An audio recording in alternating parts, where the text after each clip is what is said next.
Hello అండి, నేను మీ doctor కల్పన నించుపల్లి. ఈ రోజు మనము ఫైబ్రాయిడ్స్ ప్రెగ్నెన్సీ మీద ఎలా ఎఫెక్ట్ చేస్తాయో తెలుసుకుందాం. అసలు ప్రెగ్నెన్సీ ఎలా వస్తుందో ఒకసారి మళ్ళీ చెప్పుకుందాం. మగవాళ్ళ కణాలు ఉంటాయి కదా, అవి సర్విక్స్ లో నుంచి పైకి వస్తాయి. ఈ ట్యూబ్ ని యూట్రస్ ని కనెక్ట్ చేస్తూ ఒక ఆస్టియా అంటే ఒక చిన్న అపర్చర్ లాగా, ఒక హోల్ లాగా ఉంటుంది. ఈ కణాలు పైకి వచ్చి ఈ ఆస్టియా ద్వారా ట్యూబ్ లోకి వచ్చి ఈ ఏరియా వరకు వస్తాయి అన్నమాట.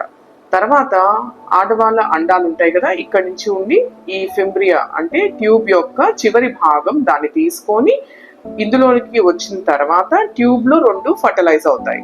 ట్యూబ్ లో ఫర్టిలైజ్ అయిన తర్వాత అది మళ్ళా తిరిగి వెళ్ళి గర్భసంచిలోకి వెళ్ళి అతుక్కుంటుంది. అప్పుడు ప్రెగ్నెన్సీ అనేది ఫామ్ అవుతుంది. ఇప్పుడు మనం 3 రకాల ఫైబ్రాయిడ్స్ చెప్పుకున్నాం కదా. లోపల పొరలో ఉండే ఫైబ్రాయిడ్స్ అంటే సబ్ మ్యూకస్ ఫైబ్రాయిడ్స్ గురించి చెప్పుకుందాం. ఒకవేళ కనుక సబ్ మ్యూకస్ ఫైబ్రాయిడ్ ఈ ఏరియాలో అంటే ఆస్టియల్ ఏరియాలో ఉందనుకోండి, ఇంకా అసలు ఈ ప్రక్రియ అంతా జరగదు, అప్పుడు గర్భిణీయే రాదు. రెండవది, ఒకవేళ సబ్ మ్యూకస్ ఫైబ్రాయిడ్ కనుక ఫండల్ అంటే పైన ఎక్కడన్నా ఉందనుకోండి, ప్రెగ్నెన్సీ అయితే ఏర్పడుతుంది కానీ అది వచ్చి ఇక్కడ అతుక్కోవాలి కదా, దీనివల్ల అది అతుక్కోకుండా ముందే ప్రెగ్నెన్సీ పడిపోవచ్చు అంటే రాలిపోవచ్చు. ఇదేంటంటే ప్రెగ్నెన్సీ రాకముందే అబార్ట్ అయిపోవడం.